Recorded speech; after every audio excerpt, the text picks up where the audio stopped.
ప్రేమించుకున్నారు. ఆపై పెళ్లికి నిశ్చయ తాంబూలాలు కూడా పుచ్చుకున్నారు. తీరా పెళ్లి సమయం దగ్గరకు వచ్చేసరికి వరుడు వివాహానికి నిరాకరించాడు.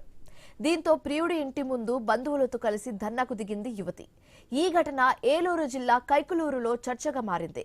కట్న కానుకల కింద 5 లక్షల రూపాయల నగదు, 12 కాసుల బంగారం, సెంటున్నర స్థలం ఇచ్చామని యువతి బంధువులు చెబుతున్నారు. శుభలేఖలు అచ్చువేశాక పెళ్లి చేసుకోనని ఆల్ఫా అహ్మద్ హుస్సేన్ చెప్పడంతో కథ అడ్డం తిరిగింది. పోలీసులకు ఫిర్యాదు చేసి హుస్సేన్ ఇంటి ఎదుట నిరసన చేపట్టారు.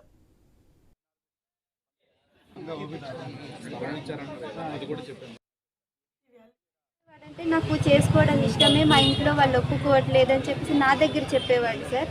మరి ఇంట్లో ఏం జరుగుతుందో నాకైతే తెలియదు సార్.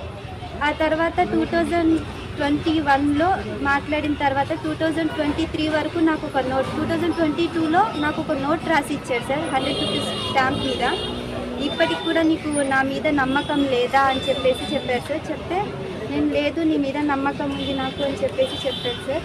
ఆ తర్వాత 2023లో ఫైనల్గా మా ఇంట్లో వాళ్ళందరూ వెళ్ళి మాట్లాడారు సార్. మాట్లాడితే బతిమాలారు వాళ్ళని. అమ్మాయిని చేసుకెళ్ళడం మాకు ఇష్టమే అని చెప్పారు. అలాగే ఒప్పుకున్నారు. కట్న కానుకలు 10 కాసులు బంగారం ఇవ్వమన్నారు. ఇంటి స్థలం కూడా అడిగారు సార్. ఇంటి స్థలం